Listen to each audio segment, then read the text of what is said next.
Hello, Dr. Brant Hulsebus here, and welcome to another edition of Ask the Chiropractor. Ask the Chiropractor is my little podcast that I do. When someone has a question about chiropractic or chiropractic care, I try to answer. I'm a chiropractor here in Rockford, Illinois.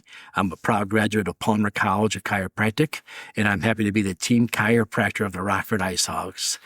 Let's dive into it.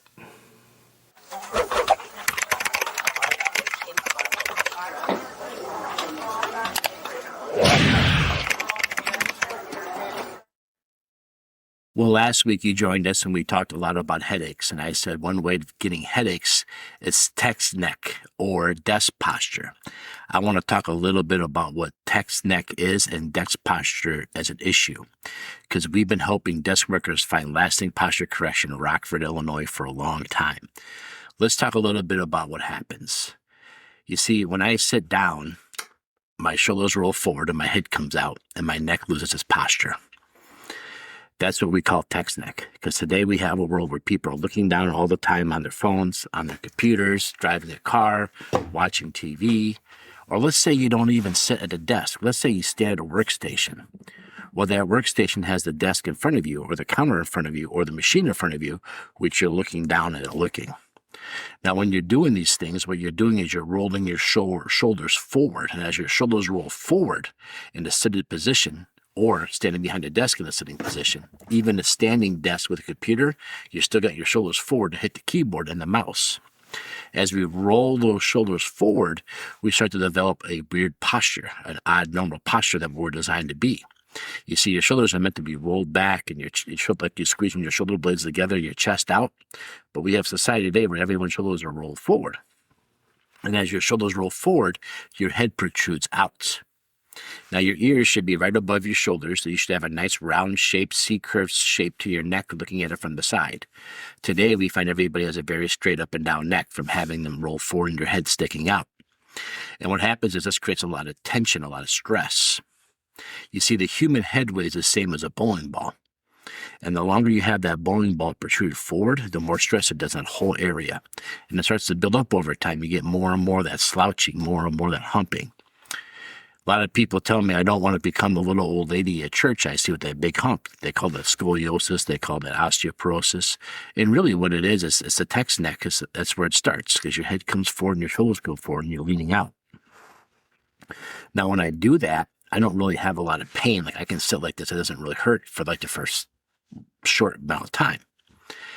The problem with this is we actually start to change our overall posture. So even when I'm standing up, walking around, I'll still maintain that posture because I've learned it because I spend more time in that position than I do in the upright standing position. And then I walk around like that. And now I'm vulnerable. Now I'm easy to injure. Because when I have good posture and I go to grab something or reach something, or if I get hit or jerked, for the most part, the human body can deal with that. But if I'm already in a vulnerable position due to a learned behavior, and then I do that, now I'm leaving myself open to injury. Not only that, it's just a lot of strain on those muscles in the back of your neck. They're always working overtime, always being irritated. And what happens is, as the more it's irritated, the more it's being pulled on, the more inflamed it gets. The more inflamed it gets, the stickier it gets. And the stickier the muscle gets, the more knot it makes. And that's when you start feeling like those muscle knots in between your shoulders, and they start compressing the nerves coming out from the angle of your jaw down to your collarbone. There's a muscle there, and as the nerves come out of your neck down your arm, that muscle is now being taut in the wrong position. It's inflamed, it's irritated, it's sticky, and it starts hitting the nerves going down your arms into your shoulder, all the way down to your fingertips. And people come in and tell me they got shoulder pain, hand numbness, or maybe carpal tunnel. And we see they have this text neck, this posture, and we go in there and we have to work with them to correct it. So this is an ongoing thing that we see more and more of in today's world, this text neck. Now, it was bad before because people had desk jobs before there was tech. Typewriters, telephones. We used to tease it. We just come in, we could tell what side you hold your phone on by the way your neck looked on the front and back view. We don't really see that anymore. People have headsets or ear pods today. But we do see a ton of that rolling forward even more, because at least that gave you a break. You had to kick your head back to hold on to the phone. Now we don't do that anymore. So the text neck is just something we see over and over and over again. Actually, nowadays when I see somebody without it, I'm actually impressed. That's become the abnormal, but the text neck is becoming the normal, unfortunately. So what do we have to do about this? Well, the first thing is we have to try to change it, right? We have to try to change our posture. We have to look at our workstation wherever we are, or our fun station, like at home in the garage. I have a workbench, and that's going to be like my it's not a workstation. It's kind of like where I do projects. But we have to start looking at these areas. We have to try figuring out how can we reposition things to maximize the least amount of rolling the shoulders forward and head out the best we can. Is your monitor up high? A monitor down low is going to make it worse. A monitor up high is going to make it better. Now you're looking up more. That's going to make it a lot better. Having the keyboard right in front of you so you can pull your shoulders back rather than out in front of you where you have to reach more and get more rolling. Maybe reevaluate your mouse situation. Where is your mouse located? Are you twisting this and that? And maybe it's not even a mouse. Maybe it's just other tools or implements. Is a standing desk better than a sitting desk? Absolutely, because you're more likely to push away and do some more stretches than you could if you were sitting. So it's just changing all these alone going to fix it? No, a chiropractic adjustment has to step in. So when you go to the chiropractor, they should x-ray you front to back and side to side, at least of your cervical spine, if not of your thoracic spine as well.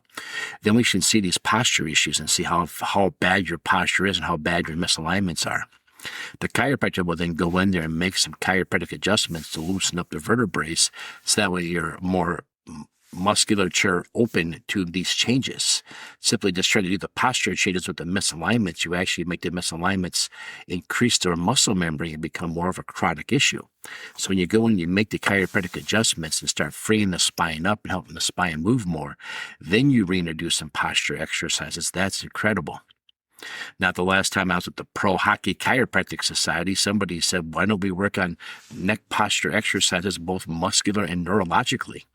So here in Rockford, we actually have ways that we teach you how to stretch while doing neurological work at the same time to try to really re-engrave this better neck posture.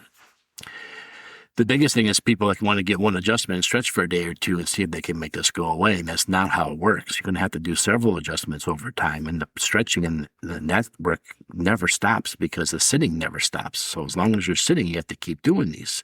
And our society keeps us sitting all the time. So this becomes a constant chore. Now, what's the best neck exercise and stretch for you? Well, that's why you have a chiropractor. The chiropractor will take a look at your spine, see how you adjust, and give you the best advice. People ask me all the time in public, hey, what's the best stretch for my neck posture? I show them what's wrong and why it's causing problems. But without doing a chiropractic exam or having x-rays, I don't know which the best exercise or stretch for them to work on. So I just figured at least I'm telling them what's wrong so they can maybe start making better choices from there. I'm a doctor that's very realistic. I know this texting and this computers and stuff aren't going away, so we have to continue to try to adopt and change different ways of doing things in order to counterbalance the negative. If you're going to eat bad foods, you're going to have to eat better diet the rest of the week to make up the difference. If you're going to eat bad foods, you might have to exercise more to flush your system. If you're going to eat bad foods, you might have to take more supplements to flush your system out. If you're going to spend hours in front of a computer, you're going to have to do more neurological and musculoskeletal stretching and chiropractic adjustments to balance the bad off. Again, there's not a universal answer for everybody, but just remember, every time your shoulders are forward and your head's sticking out, you're making yourself worse, not better. And if you have multiple subluxations where bones are misaligned in your spine, this is even a bigger problem. And if you take an x-ray of your spine and we see thin discs, now we are working even more uphill. So there's very, very many different factors. I would ask my chiropractor, how's my posture? How misaligned am I with the subluxations, and what does the overall health of my disc look like? From there, I can get a better answer how long it's going to take to get me better. Now, a lot of times people will come to me and they'll say, well, hey, I was up late last night on TV and I saw these straps. They force your shoulders back, having you have good posture. What do you think about this? And I'm not a big fan of those because, I often talk about if you break your arm, you put your arm in the cast. The cast can give you great posture while it's in the cast. But when you take the cast off, your arm's much weaker because it's been a cast. So if I was to pull myself back using these straps, forcing myself to have good posture, when I take the straps off, am I stronger or weaker? Well, typically you're weaker, giving yourself worse posture, not better posture, which is only making the situation worse. So I'm a big fan of maybe not doing that. Now, I have seen certain people wear things that, like when you have bad posture, it gives you a beep, it tells you to correct yourself. That's kind of a neat thing. I don't think I could do that. I feel like I feel like I'm a test subject because every time I sat around, beep, beep, I don't think I want to put up with that. But that's a real product. I kind of like that one. Another question I get is, well, if sitting in front of my computer or sitting in front of my phone all day is how often should I stand up? How often should I move? And, I always say for every 30 minutes of sitting, you owe me 15 to 20 seconds of stretching to try to balance out the negative. And again, your chiropractor can teach you those stretches, but the problem we usually run into is people don't want to start doing those stretches until they hurt. I often describe it a lot of times as people don't want to brush their teeth until their teeth hurt. You brush your teeth so your teeth don't have to hurt. So the hardest stretch to remember is the first one, right? And you do the first half an hour. So I often recommend people take their smartphones and set a timer for every 30 minutes to remind you to stand up and stretch, because 30 minutes at work can go by really fast when you're involved in a project or engaged in something. So make yourself a timer and get up and stretch.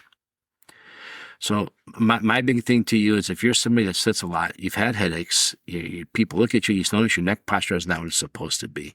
Maybe you're having problems sleeping. Maybe you're having those like knuckles on the inside trying to dig your way out between your shoulder blades, or you feel like your shoulders is tight, or those muscles between your shoulders are tight.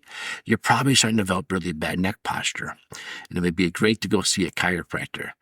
Get some x-rays taken, see what your posture looks like, have the chiropractor review things with you, tell you about your misalignments, your subluxations, and last but not least, talk a little bit about your disc heights. How long has it been there? What are we working against? The chiropractor should be able to give you a few chiropractic adjustments and then start teaching you homework to do on your own, stretches and exercises.